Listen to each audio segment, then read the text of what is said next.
খুলনার প্রেস ক্লাবে শুরু হয়ে গেল আবারও জাঁকজমক মেলা। এই মেলা ছিল মাত্র 3 দিনের, আজকে ছিল দ্বিতীয় দিন। এখানে কিন্তু ভাইরাল 360 ডিগ্রি ভিডিও জোন পেয়ে যাবেন, সাথে দারুণ ফটো জোন। এত সুন্দর সুন্দর আইটেম তো থাকছে, যেখানে ছিল ক্যান্ডেল, মেয়েদের যাবতীয় সবকিছু, যেমন জুয়েলারি, কসমেটিক্স, এমনকি পোশাক সহ শীতের দারুণ দারুণ স্টাইলিশ কালেকশন। কুশি কাটারের দারুণ দারুণ কালেকশন ছিল। ঘর সাজানোর আইটেমের কিন্তু কোনো কমতি ছিল না এই মেলাতে, তাই আপনারা কিন্তু অবশ্যই মেলাটি ভিজিট করবেন। আর এই মেলাটিতে কিন্তু ম্যাক্রোমের আপনি ম্যাট পেয়ে যাচ্ছেন, আর এত সুন্দর ম্যাটগুলো দিয়ে আপনার কিন্তু ঘরকে অনেক সুন্দর আকর্ষণীয় করে তুলতে পারেন। আর জুয়েলারি কিন্তু শেষ ছিল না, দারুণ দারুণ ইউনিক কালেকশন ছিল। আর অনেক সুন্দর অর্গানিক প্রোডাক্টও ছিল, মধু, সরিষার তেল, অনেক গুঁড়া মশলা থেকে শুরু করে অনেক কিছু।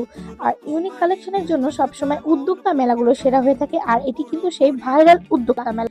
আর এই মেলাতে আসবেন, ফুড আইটেম পাবে না তা কি হয়? এখানে ছিল একদম ভ্যারাইটিস অনেক ধরনের ফুড আইটেম, যা দেখলে আপনি নিজেকে কন্ট্রোল করতে পারবেনই না। আর তাই চলে আসুন খুলনা প্রেস ক্লাবে, আর মাত্র একদিন আছে। আল্লাহ হাফেজ।